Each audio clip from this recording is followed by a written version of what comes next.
सभी को प्रणाम। हम पढ़ रहे हैं वाग्मय उपासना समर्पण योग अध्याय 10।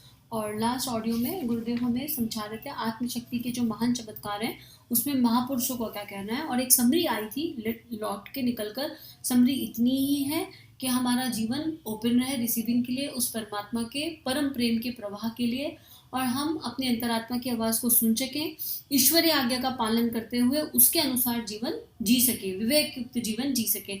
सारे महापुरुष यही कह रहे हैं।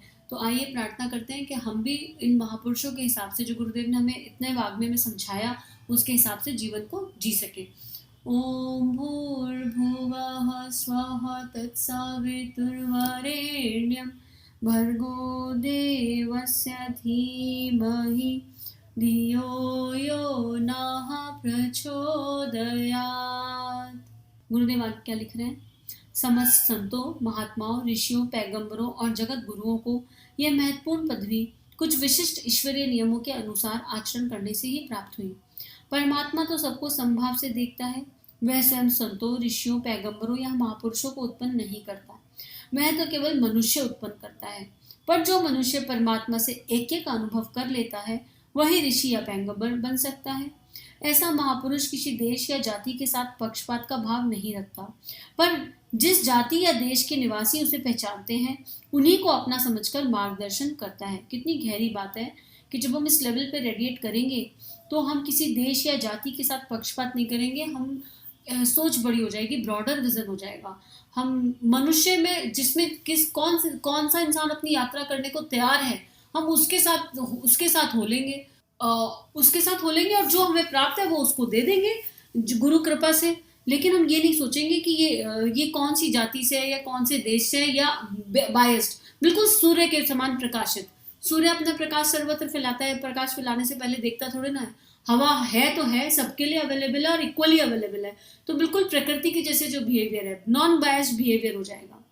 प्रभु किसी को सुखी या समृद्धशाली नहीं बनाते। जो लोग परमात्मा शक्ति का अनुभव करके उनके नियमों का पालन करते हुए जीवन व्यतीत करते हैं, वे समृद्धशाली बन जाते हैं।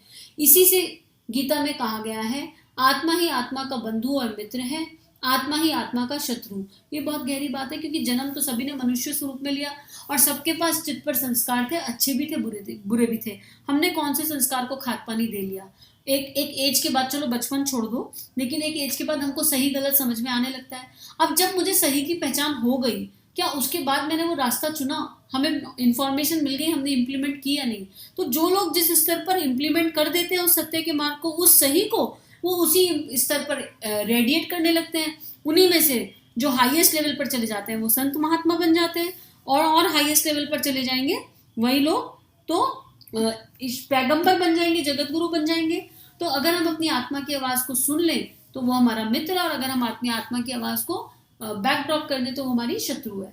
तो अर्थात अपने मित्र और शत्रु हम स्वयं ही हैं और कोई दूसरा नहीं। जितना अधिक हम अपने भीतर रहने वाले दैवीय तत्व के अनुकूल रहेंगे, उतना ही अधिक सबके मित्र समझे जाएंगे। अगर हमारे भीतर देवत्व का जागरण हो गया, तो देवत्व क्या है? प्रेम, करुणा, संवेदना, भक्ति, सारे दैवीय गुण। जब जिसके भीतर दैवीय गुण जागृत हो जाएंगे, वो सबके अनुकूल ही रहेगा ना, किसी के लिए गलत थोड़ा सोचेगा, किसी के लिए भी कोई दूसरा रहेगा ही नहीं ना, सब अपने हो जाएंगे।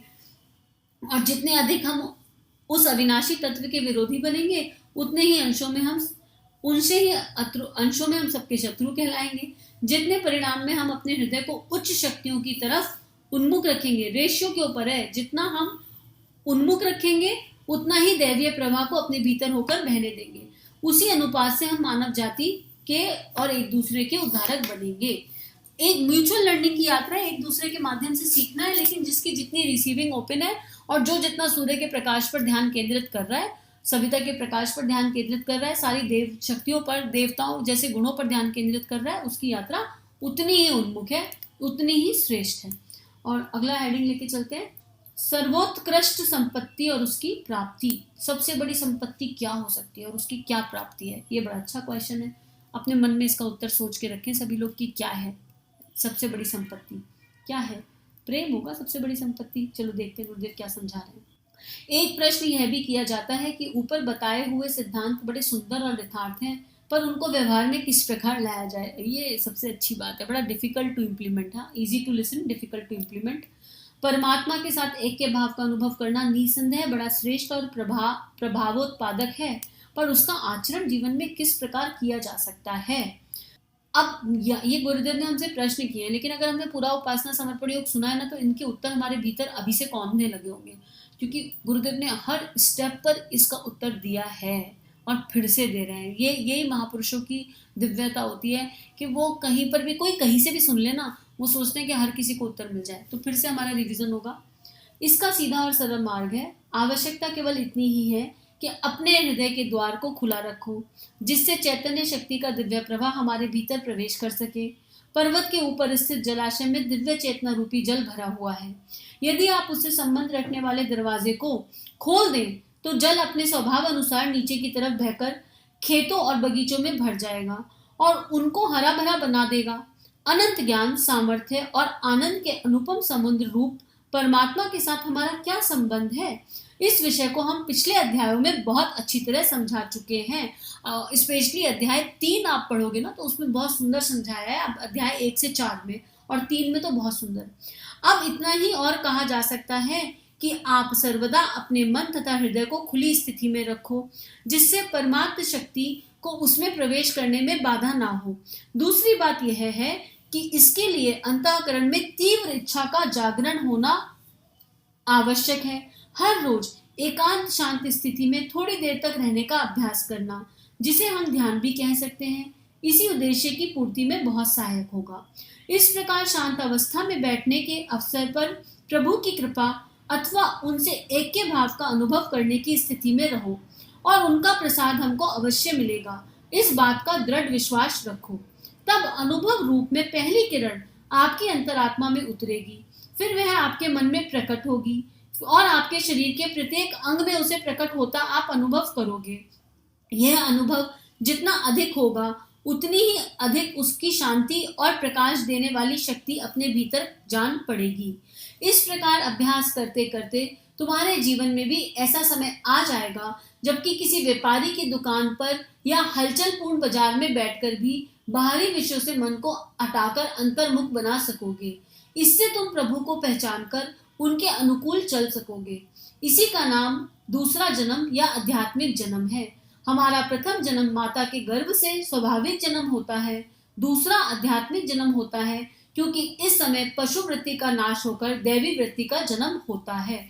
इतना सुंदर पैराग्राफ है। गुरुदेव ध्यान की प्रक्रिया को स्टेप बाय स्टेप समझा रहे हैं और जो पहले चैप्टर्स की समरी है उसमें गुरुदेव ने कहा कि आपका सखा भाव है तो सखा भाव, आपका गोपी भाव है तो गोपी भाव, आपका शिशु भाव है तो शिशु भाव, कोई ना कोई भाव में भगवान को पहले साकार स्वरूप में देखने का प्रयास। और बच्चे से एक निर्मल शिशु जैसा भाव अगर जागृत हो जाए, और फिर एक बच्चा कैसा होता है, इमेजिन करो आप एक 4 महीने 3 महीने न्यूबॉर्न चाइल्ड को अपने माता पिता को सब कुछ सौंप देता है ना, उसको कुछ मतलब नहीं होता, सूसू पॉटी में पड़ा है तो पड़ा है, उसको पता है मेरी माँ आएगी साफ कर देगी, विश्वास है ना। और क्या चाहिए माँ से? माँ का प्रेम, माँ का स्नेह, और कुछ नहीं चाहिए उसको। किसी भी कपड़े में रखो, माँ अपनी खुशी के लिए कुछ पहनाए, तो वो गुरुदेव ने उसमें एक्सप्लेन किया, पर आपको पूरा चैप्टर सुनना पड़ेगा। अब यहाँ पर जो सबसे इंपॉर्टेंट बात है, अपने साथ बैठना है, रिसीविंग के साथ बैठना है। जब में हम भगवान से अपनी अपनी करते हैं, पर ध्यान में हम भगवान की सुनते हैं। बहुत एक थिन लाइन डिफरेंस है, पर बहुत मेजर डिफरेंस है। अपने साथ बैठना है। क्यों बैठना है? अपने आप को एकदम ओपन, एकदम रिसीव। कोई भी ब्लॉकेज, और ब्लॉकेज कहाँ से आता है? ब्लॉकेज आता है स्थूल बुद्धि से। ये छोटी सी बुद्धि ना बहुत टांगड़ आती है, इससे आता है। पहले तो इच्छा होनी चाहिए। इच्छा के साथ बैठ गए एकांत स्थिति में, और जब हम बैठ रहे हैं तो हम किसी इच्छा के साथ नहीं बैठ रहे हैं। अगर आप बैठ रहे हो और सोच रहे हो अरे 5 मिनट हो गए कुछ तो हुआ नहीं, 10 मिनट हो गए कुछ तो हुआ नहीं, 15 मिनट हो गए कुछ तो हुआ नहीं, तो ये डिजायर है। डिजायर फ्री होके बैठना है। हम बैठने के लिए बैठे हैं। फिर एक ऑब्जेक्ट, आप कोई मंत्र ले लो, कोई इष्ट की मूर्ति ले लो, कोई भी ऑब्जेक्ट ले लो, और उस ऑब्जेक्ट को पे फोकस करना है, उसके दिव्य गुणों पे फोकस करना है। कुछ नहीं तो सविता पे फोकस करना है। सविता देवता को विजुलाइज करो, और उसका गोल्डन प्रकाश हमारे अंतःकरण में पड़ रहा है, हमारे पूरे शरीर में पड़ रहा है, हमारे रोम रोम में पड़ रहा है। गोल्डन सविता देवता की एक, उनकी गर्भ से एक किरण निकली, और वो किरण मेरे हृदय रूपी मंदिर में समा गई, जहां मेरे इष्ट विराजित हैं, और मेरे इष्ट में समा गई, और मेरे इष्ट के हृदय से एक प्रकाश निकला जो मेरे पूरी चेतना में फैलता जा रहा है। फिर अपने हाथ पर ध्यान केंद्रित करो, एक हाथ, फिर दूसरे हाथ पर, फिर एक पैर पर, फिर दूसरे पैर पर, और धीरे धीरे उसको फैलने दो सांसों के साथ। भावना करो हर सांस के साथ ये प्रकाश बढ़ता जा रहा है। हर सांस, अंदर जाती सांस इस प्रकाश को बढ़ा रही है, बाहर निकलती सांस के साथ अनावश्यक सब कुछ बाहर निकल रहा है, हमेशा हमेशा के लिए, ऐसे भाव के साथ। और विश्वास विश्वास और क्या करना है, हर सांस के साथ परमात्मा की वो दिव्यता मेरे भीतर प्रवाहित हो रही है, उनके दैवीय गुण मेरे भीतर प्रवाहित हो रहे हैं। इस भाव के साथ धीरे धीरे धीरे धीरे चलते रहेंगे, इतनी शांति मिलेगी। अब क्या होगा, शांति मिलेगी, अनुभव मिलेगा। जो अनुभव मिले उसे नोट कर लीजिए, उस पर संशय मत कीजिए। डाउट फीलिंग गड़बड़ा देती है। अगर अनुभव हुआ है आपको, चाहे 1 मिनट का हुआ, चाहे 2 मिनट का हुआ, चाहे 30 सेकंड का हुआ, चाहे 5 मिनट का हुआ, तो वो कृपा थी ना, तो उस कृपा को स्वीकार करो, उसके लिए ग्रैटिट्यूड फील करना है, रेदर देन रेडिएटिंग डाउट। अरे पता नहीं हमने क्या देख लिया, ये सत्य था कि नहीं था, कुछ नहीं। डायरी में डेट डाल के नोट कर लिया, भगवान को थैंक यू बोल दिया। फिर एक चेक ये है, आप मान लो 15 मिनट के लिए बैठे और आप उठे और आपको पता ही नहीं चला कि 15 मिनट कब निकल गए, तो समझ लो ध्यान लगा, चाहे कितनी देर के लिए लगा। जो समय अच्छा है वो बीतते हुए पता नहीं चलता, इसका मतलब ये 15 मिनट का समय आप बीत गया और पता भी नहीं चला ना, तो इसका मतलब इसमें मन लग गया, इसका मतलब ध्यान लग गया। जितना आप चाह रहे थे उतना लगा कि नहीं लगा, लेकिन ध्यान तो लगा ना, एक पैरामीटर है। उसके बाद जब आप इसमें ग्रैटिट्यूड डालोगे और फिर नियमित अभ्यास करोगे, तो अपने आप अंदर से मार्गदर्शन आएगा कि अगला स्टेप क्या। लेकिन कम से कम 40 दिन इसको करके देखो, और 40 दिन पहले आप क्या थे और 40 दिन बाद आप क्या हो, आपको अंतर मिलेगा। अगर आपको फिर भी नहीं समझ में आ रहा, गाइडेड चाहिए ना, आप श्री प्रिया काउंसलिंग के चैनल पर जाओ, वहां पर कम से कम 30 तो गाइडेड मेडिटेशन, 25-30 तो है। आप कोई एक मेडिटेशन डालो हेडिंग से, आपको समझ में आ जाएगा। 3 शरीर का भी है, बहुत सारे हैं। आप कोई भी जो आपके अंतरात्मा कहे उसे उठाओ और आप 40 डेज लगातार करके देख लो, you will find a change within yourself under master guidance, एकदम 100% है। और फिर जब हम ये करेंगे तो हम अंतर्मुखी हो जाएंगे, और सबसे पहले क्या होगा, अपने अंदर का ब्लैक दिखाई देगा, मेरे अंदर क्या कमी है निष्पक्ष भाव से दिखेगा। फिर एक एक करके एक एक कमी पे काम करेंगे। कौन कौन से विकार है, विकार होना गलत बात नहीं है। पहली विजय, विकार को देख लिया, दूसरे स्टेप पर उसको निकालेंगे, निकल जाएगा धीरे धीरे। बनते हुए तो साल लगे थे, निकलते हुए भी टाइम लगेगा, लेकिन अभ्यास, नियमित अभ्यास, और खाली ध्यान के समय नहीं, दिन भर चेतना उस तरफ अवेयर कि अरे अब हम सही दिशा में हैं कि नहीं है, अपने आप से बार बार पूछना। जब हम यहाँ तक चलेंगे तो ये हमारे आध्यात्मिक जन्म का समय है, क्योंकि अब हमने क्या कर लिया, अब हमने देव वृत्तियों को अपना लिया, और जो पशु वृत्ति थी, जो इंद्रियां खाने में खोई हुई है, वासना में खोई हुई है, कुछ भी कर रहे हैं, समय वेस्ट कर रहे हैं, उन सबसे हमने अपने को इन्वर्ट कर लिया ना, हमारी जर्नी अंदर की तरफ बढ़ गई। तो यही गुरुदेव यहाँ पर इस पैराग्राफ में बता रहे हैं। उसके बाद एक पैराग्राफ और, अगर हमारी इच्छा हो और हम दृढ़ संकल्प कर लें तो इसी दिन, इसी घंटा अथवा इसी क्षण हमको इस प्रकार के अनुभव की प्राप्ति हो सकती है। बैठ जाओ सभी अभी के अभी, इसी दिन। अगर गुरु कह रहा है तो इससे बड़ा सत्य कुछ नहीं हो सकता। गुरु वाक्य ब्रह्म वाक्य है। तो आज ये ऑडियो सुनने के बाद 1 घंटा तो निकालेंगे, 1 घंटा तो बैठेंगे, एक संकल्प के साथ बैठेंगे, क्योंकि वो कह रहे हैं इसी क्षण हो सकती है।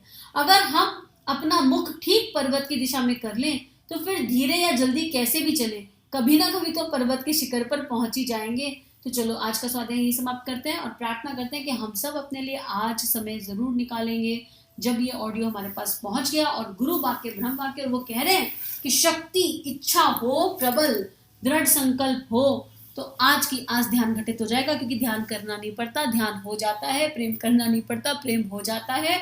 और जब गुरु कृपा बरसती है तो सब कुछ स्वतः हो जाता है। हम सबकी यात्रा गुरु तत्व के सूक्ष्म सानिध्य में मंगलमय है। सभी को प्रणाम। हमारे YouTube चैनल को सब्सक्राइब करें और बेल आइकन को दबाकर ऑल पर क्लिक करें ताकि नोटिफिकेशंस आपको मिलती रहें।